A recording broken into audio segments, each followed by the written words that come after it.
आज की इस वीडियो में हम बात करने जा रहे हैं मध्य प्रदेश सरकार की भांतर भुगतान योजना के बारे में। यह योजना खास तौर पर सोयाबीन उत्पादक किसानों के लिए शुरू की गई है। इस वीडियो में आप जानेंगे पंजीयन कब से कब तक होगा, किन दस्तावेजों की जरूरत होगी, एमएसपी और भांतर भुगतान का क्या सिस्टम रहेगा, और सबसे बड़ी बात, आपको पैसा कब और कैसे मिलेगा। तो किसान साथियों, वीडियो को आखिर तक जरूर देखें। और अगर आप पहली बार चैनल पर आए हैं तो जल्दी से चैनल को सब्सक्राइब कर लीजिए ताकि आगे भी ऐसी महत्वपूर्ण जानकारी आपको समय पर मिल सके। सबसे पहले इस वीडियो में बात करते हैं पंजीयन की तारीख की। कलेक्टर बुरहानपुर के आधिकारिक ट्विटर अकाउंट से ताज़ा जानकारी आई है। भांतर योजना के तहत सोयाबीन किसानों का पंजीयन 10 अक्टूबर से 25 अक्टूबर तक होगा, यानी कुल 20 दिनों का समय किसानों को दिया जा रहा है।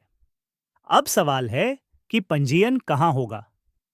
एमपीई उपार्जन पोर्टल पर, नज़दीकी सहकारी समिति सोसाइटी में, सीएससी कॉमन सर्विस सेंटर पर, या फिर एमपी किसान ऐप के जरिए।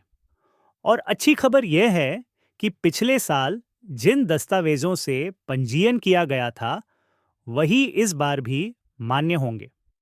अब बात करते हैं समर्थन मूल्य की।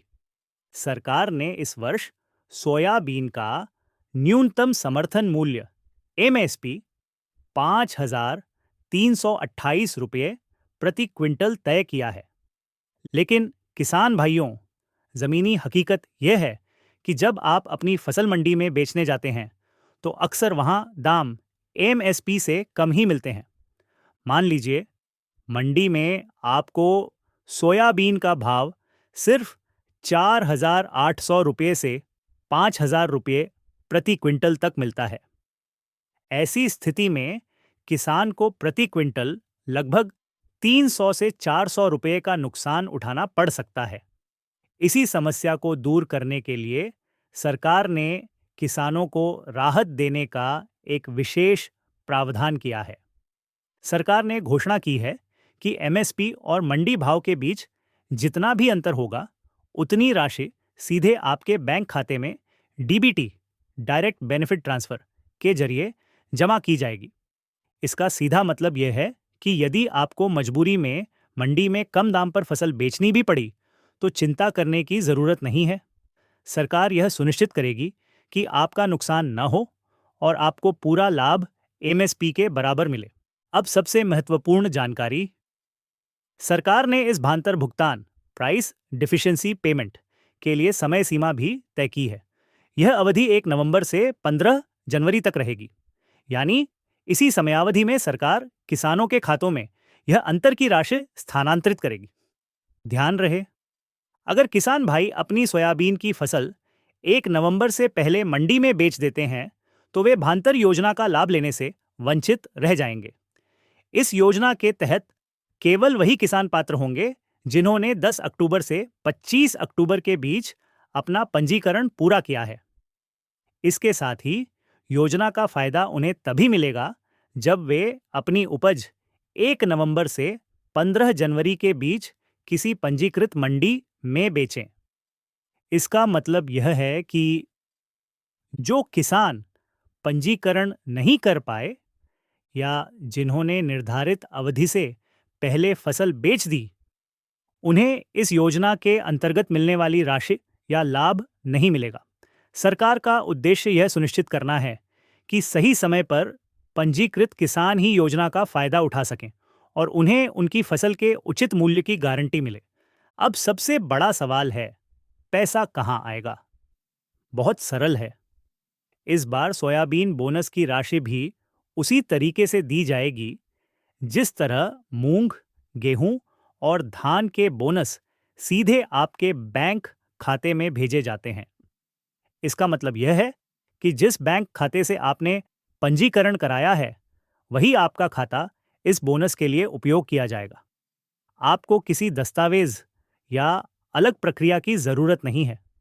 सरकार डीबीटी यानी डायरेक्ट बेनिफिट ट्रांसफर के जरिए यह राशि सीधे आपके खाते में भेज देती है। यानी आपका पैसा सीधे आपके पास बिना किसी रुकावट के पहुंचेगा। तो जब आप अपनी सोयाबीन की फसल बेचेंगे, तो बोनस राशि भी उसी समय आपके खाते में पहुंचने की पूरी संभावना है। यही प्रक्रिया सरकार ने पिछले वर्षों में मूंग, गेहूं और धान के लिए अपनाई है और इस बार भी यही तरीका रहेगा। किसान भाइयों, कई किसान यह कह रहे हैं कि सरकार ने तारीखें थोड़ी लंबी रख दी हैं। 1 नवंबर तक इंतजार करना किसानों के लिए मुश्किल है, क्योंकि फसल तैयार होने के बाद उसे ज्यादा दिनों तक रखना आसान नहीं होता। इसलिए जरूरी है कि सरकार इस पर विचार करे। या तो भांतर अवधि को पहले शुरू करे या फिर 1 नवंबर से पहले फसल बेचने वालों को भी योजना का लाभ दे। आपकी इस बारे में क्या राय है? कृपया नीचे कमेंट करके जरूर बताइए, ताकि सरकार तक आपकी आवाज पहुंचे। डॉ यादव ने सभी कलेक्टरों और संबंधित अधिकारियों को स्पष्ट और कड़े निर्देश दिए हैं कि वे प्रत्येक जिले में जिम्मेदारियों का स्पष्ट वितरण करें और सुनिश्चित करें कि किसानों को उनकी उपज का उचित मूल्य समय पर और बिना किसी अनियमितता के मिले। उन्होंने यह भी कहा कि भावांतर योजना का लाभ किसानों तक पूरी तरह पहुंचे। इसके लिए योजना के व्यापक प्रचार प्रसार की जिम्मेदारी प्रशासन की प्राथमिकता होनी चाहिए। इसके तहत अधिकारियों को नियमित अंतराल पर योजना की प्रगति की समीक्षा करनी होगी, ताकि किसी भी प्रकार की गड़बड़ी या देरी को तुरंत रोका जा सके। साथ ही डॉक्टर यादव ने सभी जनप्रतिनिधियों और स्थानीय नेताओं से अपील की है कि वे इस योजना की जानकारी अपने क्षेत्रों में व्यापक रूप से फैलाएं। उन्होंने कहा कि केवल पारंपरिक माध्यमों तक ही सीमित नहीं रहना चाहिए, बल्कि सोशल मीडिया प्लेटफॉर्म का उपयोग करके किसानों तक योजना के लाभों और प्रक्रियाओं को पहुंचाने में सक्रिय योगदान दें। उनका जोर इस बात पर था कि प्रशासन और जनप्रतिनिधियों के सहयोग से योजना का पूरा लाभ किसानों तक पहुंच सके और उन्हें उनकी मेहनत का न्याय संगत मूल्य मिले। तो किसान भाइयों, यही थी भांतर योजना से जुड़ी पूरी जानकारी। पंजीयन की तारीखें, दस्तावेज, एमएसपी, भांतर अवधि और डीबीटी भुगतान का सिस्टम। अगर आपको यह जानकारी मददगार लगी हो तो इस वीडियो को लाइक करें और अपने किसान मित्रों के साथ जरूर शेयर करें। हमारे चैनल को सब्सक्राइब करें और बेल आइकन दबाएं, ताकि आपको हर नई सरकारी योजना और किसानों के लिए मिलने वाले लाभ की अपडेट सबसे पहले मिलती रहे। इससे आप समय रहते हर मौके का फायदा उठा सकते हैं और अपने खेत और कारोबार को बेहतर तरीके से चला सकते हैं।